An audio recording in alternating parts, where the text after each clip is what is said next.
CS রান্নাঘর and village ফুডে আপনাদের সবাইকে ওয়েলকাম। এটা হলো শুটি জমি। আজকে আমি দেখাবো কিভাবে শুটি জমির থেকে শুটি তুলে বাজারে বিক্রি করা হয়। এই দেখুন শুটি জমি, আর গাছগুলো এইরকম হয়, শুটি গাছ এইরকম হয়। তো দেখুন কত ফল ধরেছে। এবার আমি একটা একটা করে তুলে নেব, তুলে এই পাত্রটার মধ্যে জড়ো করব। গ্রামের দিকে ঠিক এইরকমভাবে শুটি তোলা হয়। এইভাবে পুরো জমির থেকে শুটিগুলো তুলে তারপর বাজারে বিক্রি করা হয়। তো চলুন তুলতে থাকি শুটিগুলো।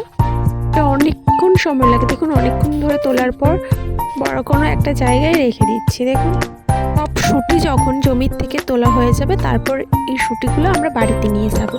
সেখান থেকে আমরা আবার বাজারে বিক্রি করতে নিয়ে যাব। পুরো জমিটা থেকে শুটিগুলো তুলতে তুলতে রাত হয়ে গেছে। এতগুলো শুটি তুলেছি সারাদিনে আজকে। যদি ভিডিওটা ভালো লেগে থাকে তাহলে please like and share and subscribe করবেন। Bye by.